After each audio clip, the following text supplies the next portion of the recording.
No other book exists that has been preserved like the Bible. God's Word has also recorded many prophecies that have been fulfilled hundreds of years later. For example, in Daniel chapter 2, Daniel interpreted Nebuchadnezzar's dream. Now you need to remember that he would not tell anyone what he dreamed of, but he wanted someone to tell him what his dream was. Think about it. If you tell someone what your dream is, then it's easy for someone to kind of guess about, what your dream was about. But if someone wants you to tell you, or they want you to tell them what their dream was about, it's impossible. You can't do it unless you have supernatural help.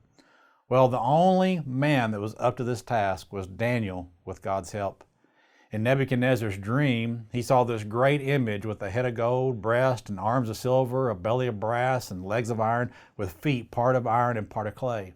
So Daniel was able to tell the king what he dreamed. And then he interpreted the dream for him, starting in Daniel 2, verse 37. You, O king, are a king of kings, for the God of heaven has given you a kingdom, power, strength, and glory.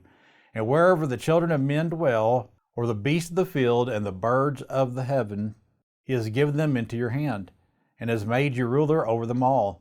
You are this head of gold. But after you shall rise another kingdom inferior to yours, then another, a third kingdom of bronze, which shall rule over all the earth. And the fourth kingdom shall be as strong as iron, inasmuch as iron breaks in pieces and shatters everything. And like iron that crushes, that kingdom will break in pieces and crush all the others. Whereas you saw the feet and toes, partly of potter's clay and partly of iron, the kingdom shall be divided, yet the strength of the iron shall be in it, just as you saw the iron mixed with ceramic clay. And as the toes of the feet were partly of iron and partly of clay, so the kingdom shall be partly strong and partly fragile.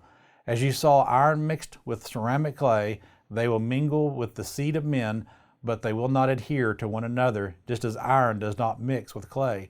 And in the days of these kings, the God of heaven will set up a kingdom which shall never be destroyed, and the kingdom shall not be left to other people. It shall break in pieces and consume all these kingdoms, and it shall stand forever. Daniel tells the king about 4 kingdoms. The head of gold represents the Babylonian Empire. The breast and arms of silver represents the Medo-Persian Empire.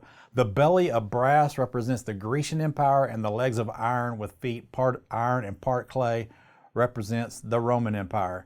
It was during this 4th kingdom, the Roman Empire, that the new kingdom would be made, and it would be a kingdom that would last